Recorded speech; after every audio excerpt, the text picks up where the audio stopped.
Bonjour. Bonjour. Alors, si on continue un petit peu, après ce petit break où on passe notre temps à régler des problèmes existentiels Oui. sans fin. Ben oui. Alors, donc, où on en était? On en était à... on parlait de Pierre Hillard dernièrement. Oui, je crois que le dernier, c'était à ce sujet. On a remis un petit peu en question la position, enfin disons, oui, la position de Pierre Hillard par rapport à ce nouvel ordre mondial et les, comment dire, les arguments qu'il énonce. Et donc il y a eu des réactions par rapport à cela.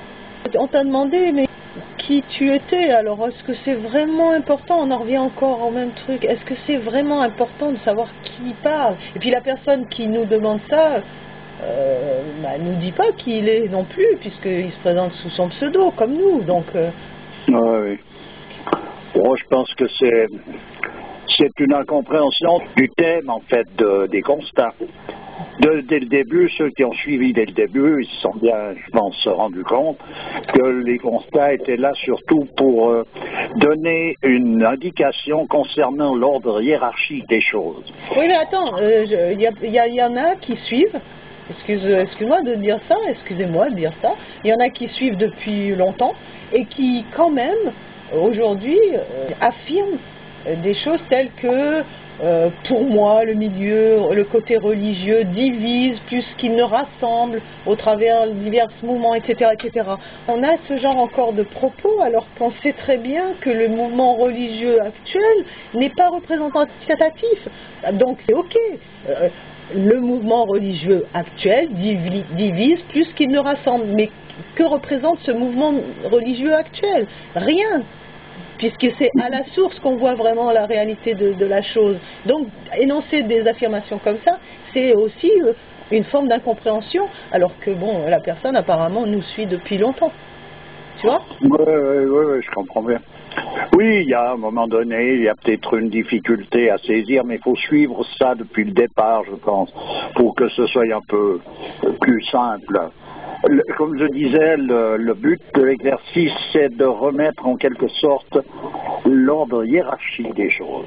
Alors, si on parle de religion par rapport à qu'elle est actuellement, la manière dont elle se présente actuellement, on parle donc pas de religion, on parle de pseudo-religion. Pseudo-religion, effectivement. Ensuite de ça, quand on parle du New Age, on en a déjà suffisamment parlé. C'est une caricature qui ressemble à quelque chose de vrai, simplement c'est une caricature. Parce qu'il manque toujours, en quelque sorte, le centre, c'est-à-dire la tête, qui correspond à l'autorité spirituelle. Il faut qu'il y ait une autorité spirituelle qui soit à la tête de toute chose.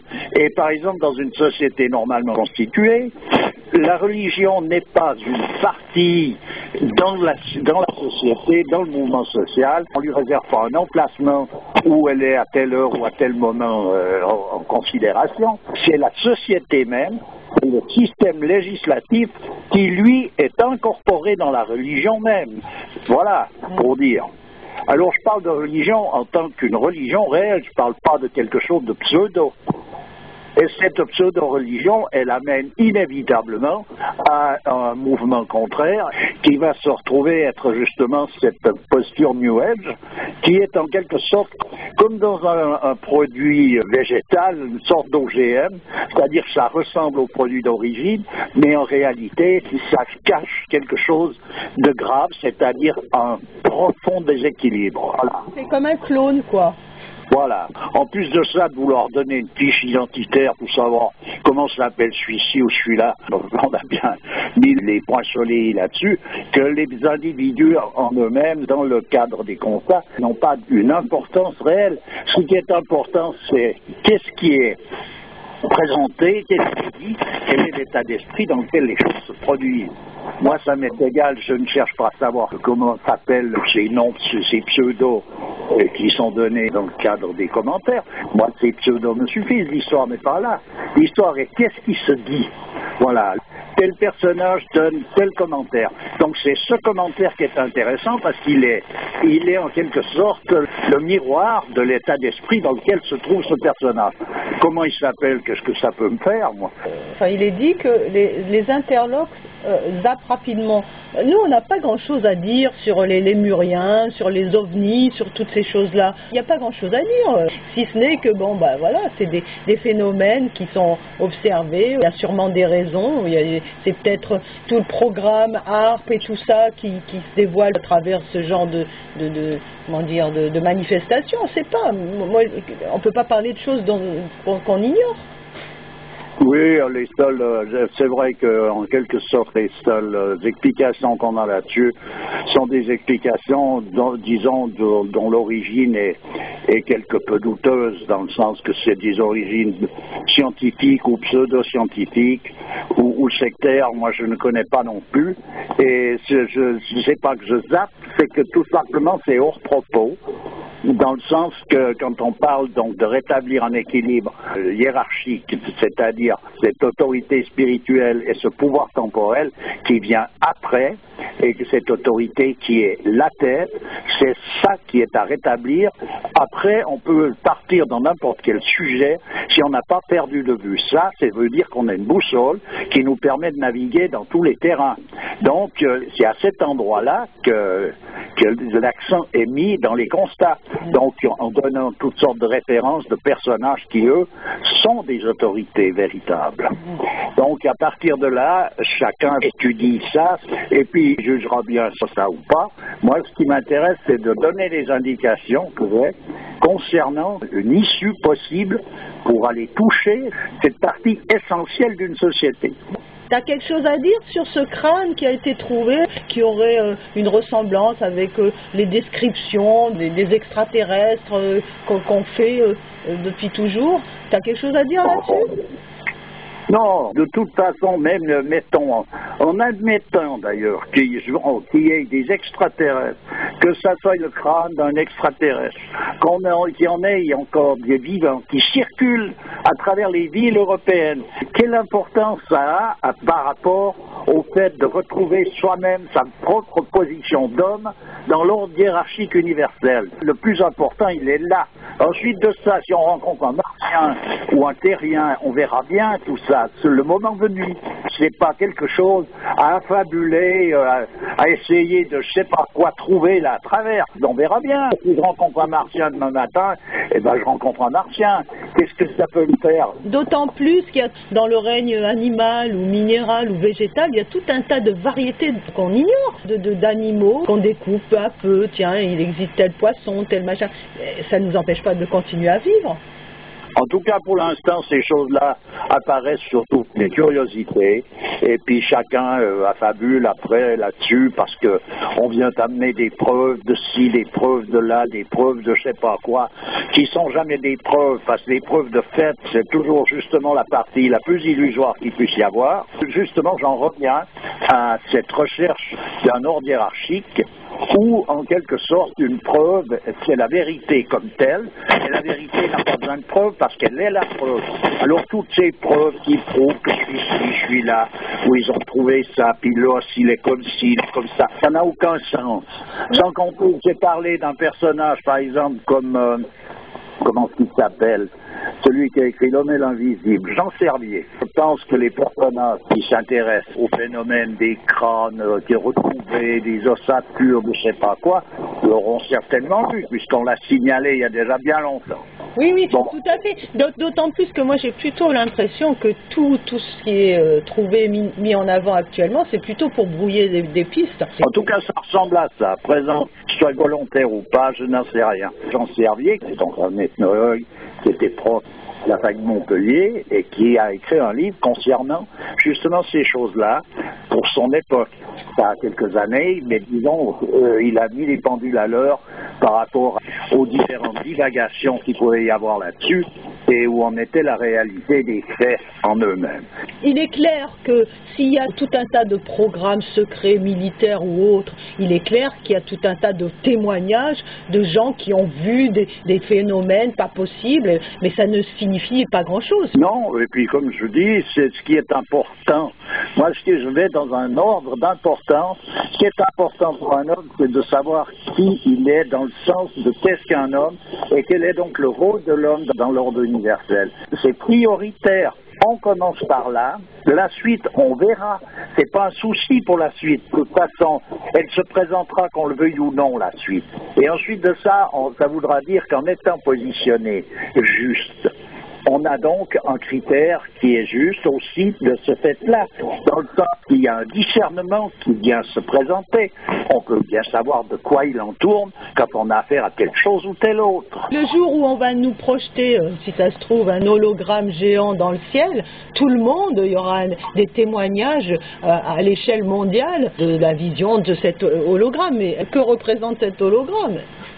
Il représentera tout simplement un hologramme, c'est tout. Alors c'est ça l'histoire, c'est justement de pouvoir déceler quelle est la réalité à travers les apparences. Donc on te présente tel ou tel personnage, mais qui est sous la forme d'un hologramme. Qu'est-ce qu'on est en train de te montrer? Pas tel personnage, on est en train de te montrer un hologramme. Une technologie qui permet de distraire les gens de façon à leur faire croire ceci ou cela. Donc c'est pas bien compliqué. À présent, s'il s'agit d'une réalité, elle se démontrera aussi, c'est pas un problème. Il suffit d'être positionné de manière à pouvoir avoir ce discernement.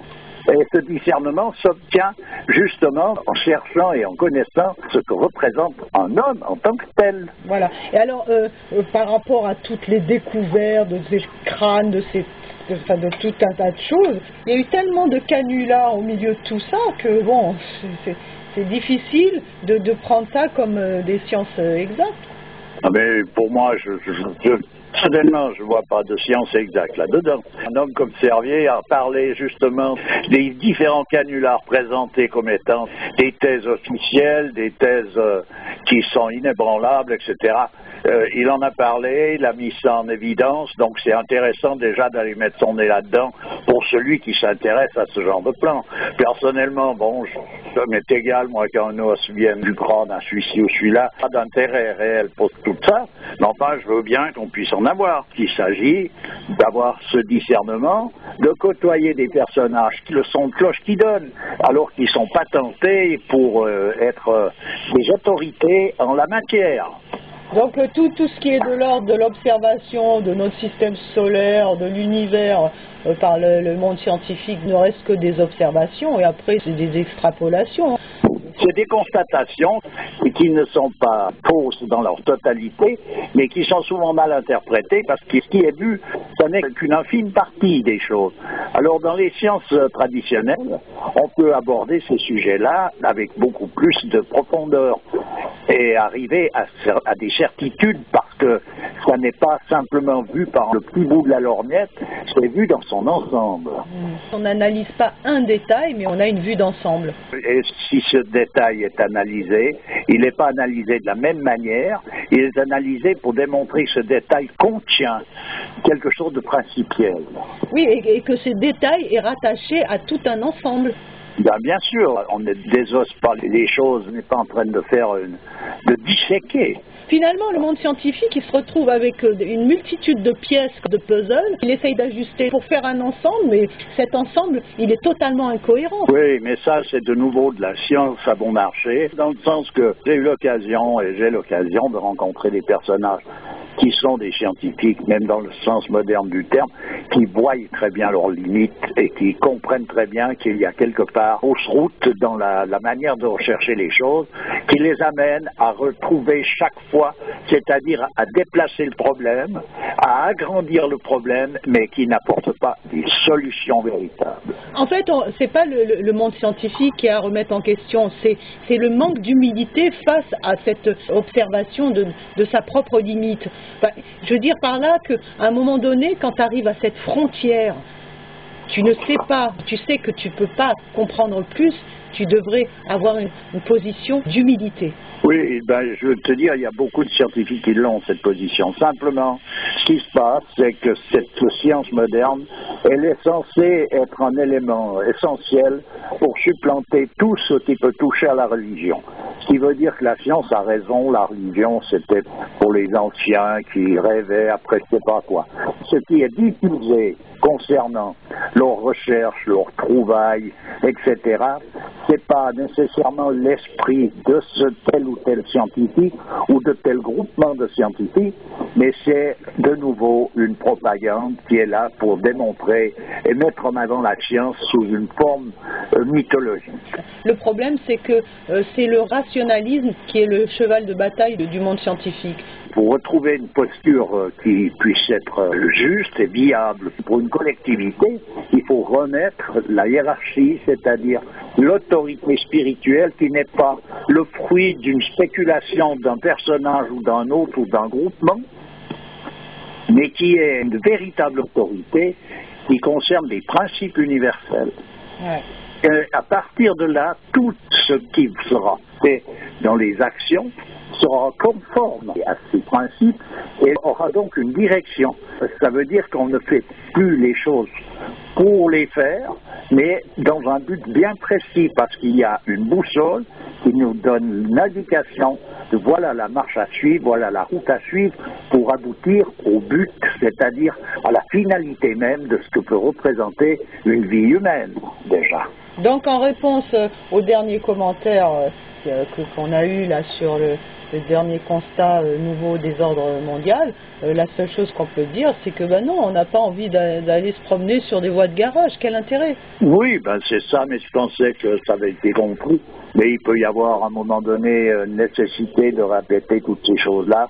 Je comprends bien, on est constamment tiraillé de gauche et de droite par une multitude de choses et c'est difficile de maintenir le cap.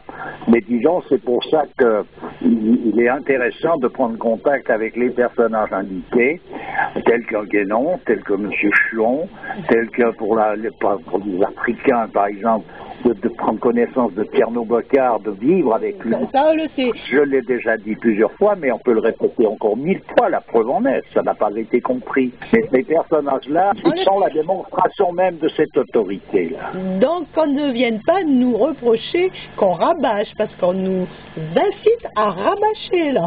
Oui, mais là, pour moi, c'est pas du rabâchage. Rabâcher, c'est de redire constamment des âneries. Tandis que de répéter constamment quelque chose qui a de la valeur, parce qu'autrement, on pourrait dire que les prières journalières, c'est du rabâchage, parce que chaque jour, on dit la même chose. Oui, c'est sûr. Il ne faut pas confondre le rabâchage avec une répétition constante d'un rythme qui est nécessaire pour l'équilibre universel. Bon, ben écoute, on va finir là-dessus, et puis... excusez un petit peu mon irritation. Non, mais ça arrive, hein. Non, mais... C'est pas un problème. Ok, bah écoute, bonne journée à toi, puis à bientôt. Ok, à bientôt alors. C'est toujours avec plaisir. Au revoir. Au revoir.